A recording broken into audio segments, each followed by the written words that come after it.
Good morning, student. This lecture is related to chapter 3rd, Geography, Interior of the Earth. Okay तो already अभी तक हम study कर चुके हैं आपके चैप्टर में। हमारा ये जो रनिंग टॉपिक है वो है अर्थक्वेक रिगार्डिंग। तो उसमें हमने आपके टाइप्स ऑफ वेव्स स्टडी कर चुके हैं हम लोग, और यहाँ पे epicentre, focus of the earthquake, ये सब जान चुके हैं। अब हम पी वेव्स और एस वेव से रिगार्डिंग बात करेंगे शैडो जोन। ये शैडो जोन क्या होता है? हमने बात की थी कि अर्थक्वेक की जो वेव्स होती हैं उनको रिकॉर्ड करने के लिए हम एक इंस्ट्रूमेंट का यूज करते हैं, उसे सिस्मोग्राफ बोलते हैं। अब जिन एरिया में अर्थक्वेक रेगुलर आते हैं, फ्रीक्वेंसी वहां पे बनी रहती है, तो वहां पे सिस्मोग्राफ जो है वो लगाया हुआ रहता है। और ये इसका काम क्या है? इसका काम है कि आपकी जो वेव्स हैं जो अर्थ में जनरेट हो रही है, जो रीजन है अर्थक्वेक का, उन सबको रिकॉर्ड किया जाता है, उसे मेजर किया जाता है। तो कुछ स्पेस ऐसा होता है जिसमें क्या होता है कि वेव्स रिकॉर्ड नहीं होती है, उसे शैडो जोन बोला जाता है। तो ये शैडो क्या होता है? देखिए, शैडो जोन बोला जाता है some specific area where the waves are not reported, report नहीं होती, रिकॉर्ड नहीं किया जा रहा है, जा सकता, उस जोन को हम बोलते हैं शैडो जोन। अब हर एक जो अर्थक्वेक आता है उसका शैडो जोन होता है जहां पर उसको रिकॉर्ड नहीं किया जा सकता। अब ये होता क्या है, इसको हम बहुत अच्छे से स्टडी करेंगे। देखिए, यहाँ पे अगर मैं एक अर्थक्वेक के बारे में, यहाँ पे हम एक स्टडी कर रहे हैं। देखिए यहाँ पे ये मैं ए बोल रही हूँ और इसको मैंने बी लिया है। ये एपिसेंटर है, इट मीन्स यहाँ पे आपका जो है सिस्मोग्राफ जो है वो यहाँ पे पुट किया गया है। अब देखिए ये जो वेव्स है ये है पी वेव्स। क्या है? P waves, primary waves. और आपको प्राइमरी वेव्स के बारे में हमने बताया था कि प्राइमरी वेव्स वो वेव्स हैं जिनकी स्पीड जो है सबसे ज्यादा होती है, प्लस क्या है, ये हर मीडियम से, हर मटेरियल से जो है पास आउट हो जाती हैं। तो यहाँ पे इस एपिसेंटर से जो हमारा वेव्स है जो पास हो रही हैं, ठीक है, ये क्या है? पी वेव्स है जो यहाँ पे पास हो रही है। अब ये कहां तक पास होती है? इन्होंने कहा कि 105 डिग्री तक इनका रिकॉर्ड हमें मिलता है। 105 तक इनका रिकॉर्ड हमें मिलता है, और उसके बाद से 145 तक का जो डिग्री है उसमें हमें किसी भी तरह की वेव दिखाई नहीं देती, नहीं उसको रिकॉर्ड किया जा रहा है। ये देखिए आपकी यहाँ पे मैंने जो इसमें समझाया है, सिर्फ हमारा जो डिस्कशन है, एक्सप्लेनेशन जो है वो पी वेव्स के रिगार्डिंग ही है यहाँ पे। तो मैं सिर्फ यहाँ पे आपको पी वेव्स के बारे में, प्राइमरी वेव्स के बारे में बता रही हूँ।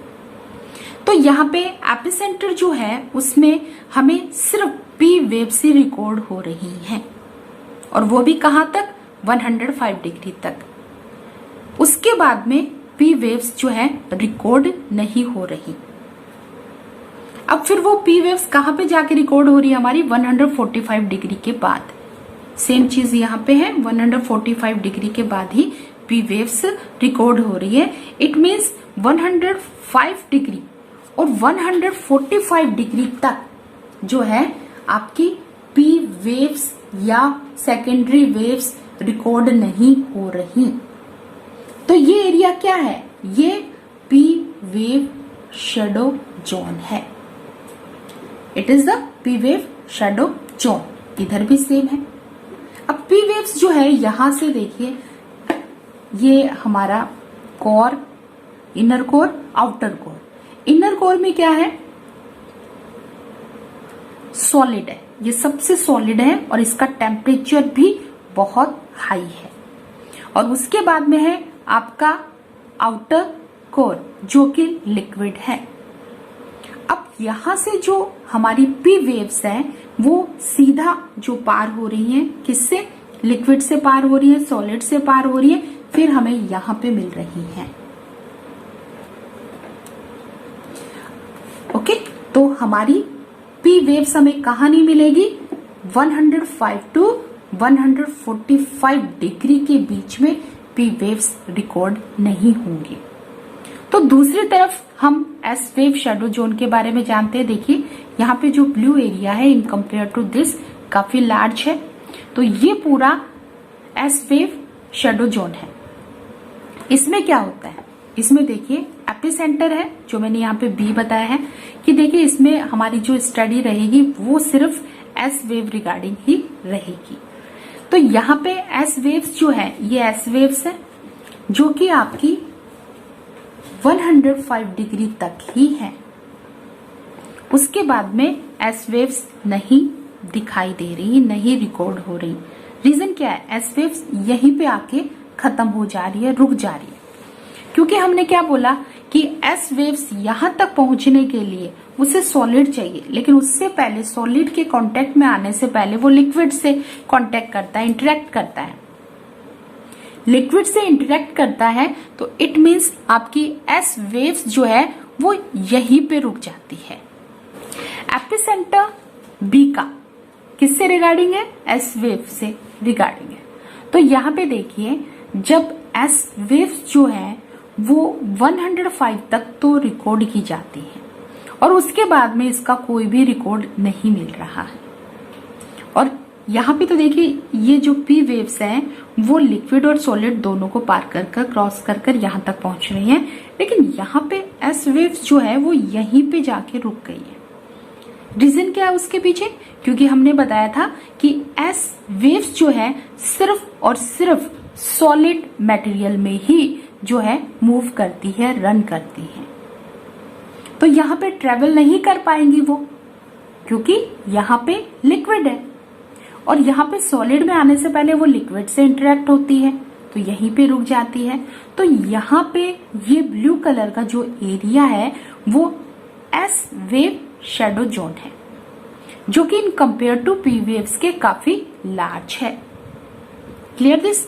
अब यहाँ पे साइंटिस्ट क्या होता है उसका यूज कैसे करते हैं कि देखिए उन्होंने यहाँ पे क्या बताया, उन्होंने ये बता दिया कि भाई पी वेव्स जो है वो तो यहाँ तक पहुंच गई हैं, लेकिन एस वेव्स नहीं आ रहा। इट मीन्स उसके बीच में जरूर कोई लिक्विड या गैस है। Next is the types of earthquakes. अब सबसे पहले आपने जो 9th क्लास में स्टडी किया था तो उन्होंने आपने क्या बोला कि अर्थक्वेक इसलिए आते हैं क्योंकि टेक्टोनिक प्लेट्स में कंटिन्यू मूवमेंट होती रहती है। हमारा जो अर्थ है वो आपकी कितनी है?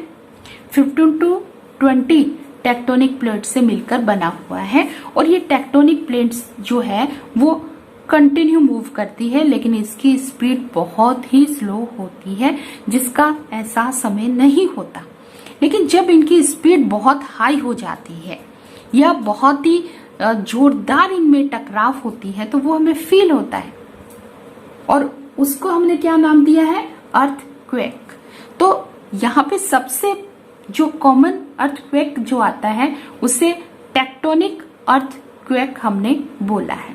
The first one is a tectonic earthquake. अब क्यों होता है ये? क्योंकि टेक्टोनिक प्लेट्स के मूवमेंट के कारण ये जनरेट होता है। Okay, second one is a volcanic earthquake. तो ये वोल्केनिक जब इरप्शन होता है तो यहाँ पे देखिए बहुत सारे जो इनसाइड का जो मैग्मा होता है लावा की फॉर्म में बाहर आता है। तो यहाँ पे क्या है? हलचल शुरू होती है और उसका वाइब्रेशन, उसकी वेव्स जो है हमें महसूस होती है। यहाँ पे ऑल ओवर हमने अर्थ पे नहीं बोला बल्कि नियर बाय जो एरिया है अब ये डिपेंड करता है कि किस स्पीड से और किस डेंसिटी के साथ वहां पे होता है। तो यहाँ ऐसी जब वेव्स हमें फील होती है तो उसे हम वोल्केनिक अर्थक्वेक के नाम से जानते हैं। थर्ड वन इज, तो the first is the tectonic earthquake, second is the volcanic earthquake. अब हम थर्ड जानते हैं, in the area intense mining activity. अब जब माइनिंग आप करते हो, आप इनसाइड जाते हो अर्थ के और यहाँ पे माइनिंग शुरू करते हो, तो माइनिंग के चलते क्या होता है कि कभी कभी ये जो इसका रूफ है वो कोलैप्स हो जाती है, धड़धड़ा के गिर जाती है, और जिसके कारण क्या है कि आपकी नियर बाई जो अर्थ है या नियर बाई जो सरफेस है वो क्या करता है, उस पे शेक करने लगता है, वाइब्रेशन वहां पे आती है, तो उसे हम बोलते हैं कोलैप्स अर्थक्वेक्स। नेक्स्ट है हम आपका कि जब बहुत सारे एक्सपेरिमेंट करते रहते हैं आप, न्यूक्लियर से और केमिकल से रिलेटेड बहुत सारे यहाँ पे विस्फोट वगैरह किए जाते हैं, तो अगर ये कभी बहुत ज्यादा होता है तो उसके वाइब्रेशन नियर बाय एरिया, उसका नियर बाय सरफेस से महसूस होता है। तो ऐसे जो वाइब्रेशन है, वेव्स जो आती है, उसे एक्सप्लोजन अर्थक्वेक्स के नाम से जाना जाता है। अभी कोरिया के अंदर ये किया गया था कुछ साल पहले, तो उसका रिजल्ट क्या है कि जापान वगैरह इन सब में क्या है कि वो वाइब्रेशन, वो वेव्स वहां तक पहुंची तो महसूस हुआ कि हाँ, कि भूकंप के झटके महसूस किए जा रहे हैं। अब जो बड़े बड़े आपके स्टोर बनाए जाते हैं, आपके रिजर्वायर्स जो होते हैं, उनसे भी क्या होता है कि अर्थक्वेक्स आते हैं, तो उनको भी उन्हीं के नाम से जाने जाते हैं। अब मेजरिंग अर्थक्वेक्स, अर्थक्वेक जो होते हैं उनको कैसे मेजर करते हैं, तो मेजर करने का आपको बताया था कि हम सिस्मोग्राफ जो है वो इंस्ट्रूमेंट यूज करते हैं उन वेव्स को रिकॉर्ड करने के लिए। The earthquake events are scaled either according to magnitude or intensity of the shock। अब देखिए मैग्नीट्यूड क्या होता है।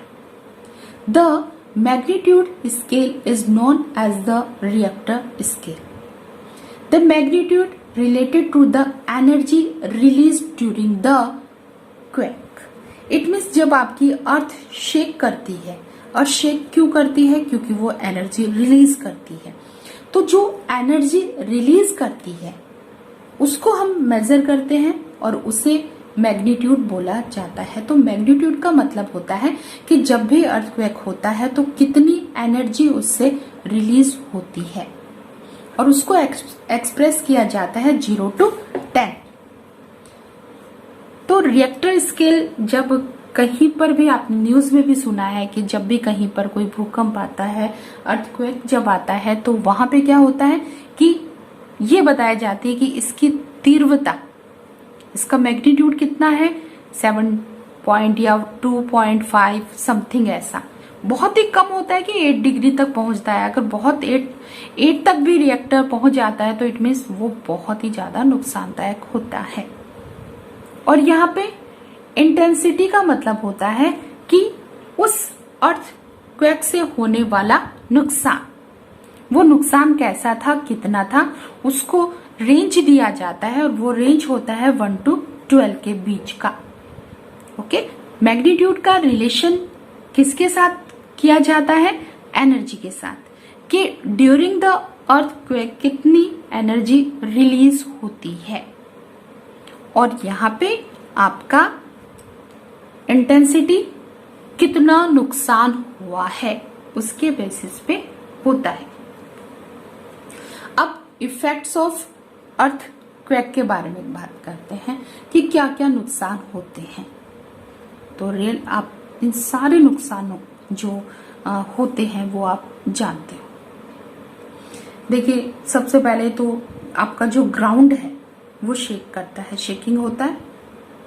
दूसरा है यहाँ पे कि जो ग्राउंड का जो सेटलमेंट होता है, differential ground settlement, it means उबड़ खाबड़, वो ऊंचा नीचा हो जाता है। तो all this point you understand कि क्या क्या नुकसान जो है अर्थक्वेक से होता है। ओके, तो यहाँ पे ये सारे हमारे इफेक्ट्स ऑफ अर्थक्वेक दे के रखे हैं और अब इन सब से आप अच्छे से जानते हैं। अच्छा, एक सुनामी आपको यहाँ पे बता दें। देखिए सुनामी क्या होता है कि ये आपका अर्थ है, ये आपका ओशनिक एरिया है और ये आपका कॉन्टिनेंट है। तो जब यहाँ पे अगर सपोज यहाँ पे आपका ओशनिक प्लेट्स में ले लीजिए या ओशनिक बेल्ट में ले लीजिए, अगर यहाँ पे आपका फोकस होता है, हाइपोसेंटर होता है अर्थक्वेक का, तो वो सुनामी के फॉर्म में हमें देखने को मिलता है। ये वेव्स जो है आपकी इन एरिया में आ जाती है। Okay, thank you.